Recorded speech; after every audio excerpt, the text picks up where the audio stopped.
Assalamualaikum warahmatullahi wabarakatuh. Salam sejahtera, Om Swastiastu, Namo Buddhaya, salam kebajikan. Saudara-saudaraku kader Partai Demokrat dari Sabang sampai Merauke dan dari Miamas sampai Pulau Rote yang telah bertekad bulat menyelamatkan Partai Demokrat dari partai dinasti, dari partai keluarga Cikeas, menuju KLB Partai Demokrat 2021 untuk mengembalikan marwah Partai Demokrat sesuai dengan namanya demokratis, terbuka dan modern yang merupakan landasan partai yang didirikan oleh para pendiri. Sekali lagi, bukan partai dinasti, oligarki yang mengarah pada tirani. Saudara-saudaraku kader Partai Demokrat, pejuang Partai Demokrat, secara khusus pengurus partai, Dewan Pimpinan Pusat, Dewan Pimpinan Daerah, Dewan Pimpinan Cabang, dan organisasi sayap di seluruh Indonesia, dan sekaligus pemilik suara yang kami banggakan dan kami cintai. Sudah tertanam di masyarakat bahwa Partai Demokrat telah dicap sebagai partai dinasti sejak KLB pertama di Bali tahun 2013, di mana Bapak SBY menjadi ketua umum dan anak kandungnya Edi Baskoro Yudhoyono sebagai sekretaris jenderal Partai Demokrat.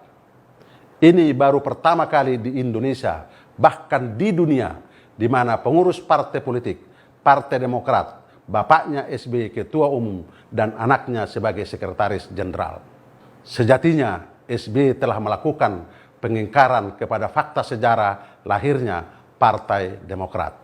Fakta sejarah yang benar bahwa sejak Partai Demokrat diaktekan di notaris oleh 99 pendiri partai di Jakarta, kemudian gayung bersambut bermunculan para pendiri Partai Demokrat di seluruh provinsi dan kabupaten kota di seluruh Indonesia.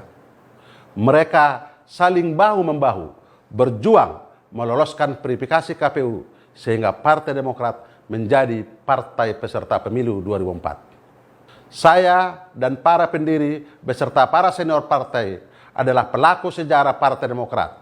Saya menyatakan bahwa di dalamnya perjuangan para kader dari Sabang sampai Merauke bersusah payah, bekerja keras, tidak mengenal lelah dan waktu untuk bekerja bersama-sama meloloskan Partai Demokrat pada verifikasi KPU sehingga menjadi peserta pemilu 2004. Demi Tuhan saya bersaksi bahwa SBY tidak berkeringat sama sekali, apalagi berdarah-darah, sebagaimana pernyataannya di berbagai kesempatan.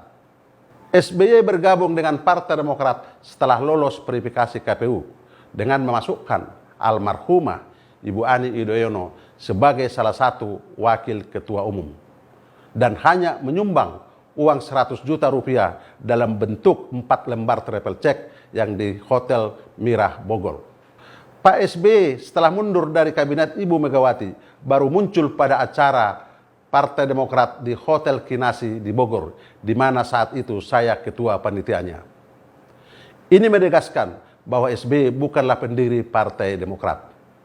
Saudara-saudaraku kader Partai Demokrat di seluruh tanah air, siapakah orang yang pernah mengkudeta Partai Demokrat? Mari kita buka fakta sejarah. Pada saat Anas Urbaningrum terpilih sebagai Ketua Umum Partai Demokrat secara demokratis pada Kongres kedua di Bandung tahun 2010. Dalam perjalanannya, Anas Urbaningrum tersandung masalah hukum, namun belum status tersangka. SBY selaku Ketua Dewan Pembina Partai Demokrat dan juga Presiden Republik Indonesia mengambil kekuasaan Ketua Umum Anas Urbaningrum dengan cara membentuk presidium, di mana ketuanya adalah SBY, wakil ketua Anas Urbaningrum, yang tidak memiliki fungsi lagi dalam menjalankan roda Partai Demokrat sebagai ketua umum. Inilah kudeta yang pernah terjadi di tubuh Partai Demokrat.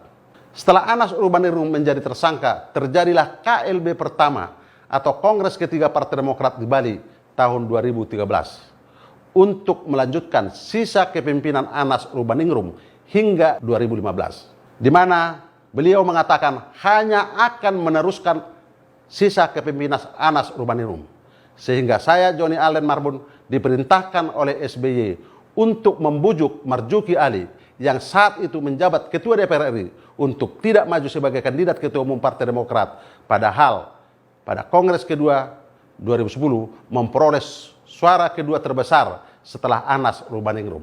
Pada Kongres keempat 2015 di Surabaya, SBY merekayasa jalannya Kongres agar dia menjadi calon tunggal sebagai Ketua Umum Partai Demokrat. Inilah bentuk pengingkaran janjinya terhadap dirinya sendiri dan para kader Partai Demokrat di seluruh tanah air.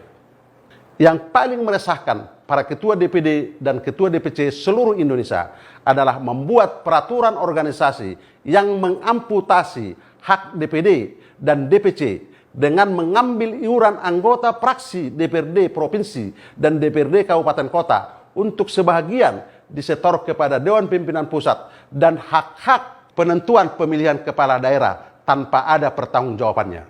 Selanjutnya, pada Kongres kelima 15 Maret 2020 di Senayan, Jakarta, kembali SBY merekayasa tata cara Kongres tidak sesuai sebagaimana mestinya. Pembahasan dan penetapan tata tertib acara tidak dilakukan, di mana salah satu isinya membahas syarat dan tata cara pemilihan ketua umum. Selain itu, tidak ada laporan pertanggungjawaban dari ketua umum SBY. Setelah pidato ketua umum SBY, peserta kongres yang tidak punya hak suara diusir keluar arena kongres. Semestinya seluruh peserta kongres memiliki hak bicara, padahal hak suara hanya digunakan pada saat pemilihan ketua umum atau perbedaan pendapat. Selanjutnya, SBY mendesain ketua-ketua DPD seluruh Indonesia untuk mendeklir AHY menjadi ketua umum. Itulah yang mereka sebut aklamasi. Makanya AHY berada di puncak gunung, tapi tidak pernah mendaki. Oleh sebab itu, AHY selaku ketua umum tidak tahu cara turun gunung, sehingga bapaknya SBY yang saya hormati menjadi turun gunung. Inilah yang disebut krisis kepemimpinan. Salam Demokrat, KLB, solusi konstitusional untuk mengembalikan Partai Demokrat sebagai partai yang demokratis, terbuka, dan modern. Wassalamualaikum warahmatullahi wabarakatuh. Salam sejahtera. Om Santi Santi Santi Om. Namo Buddhaya. Salam kebajikan.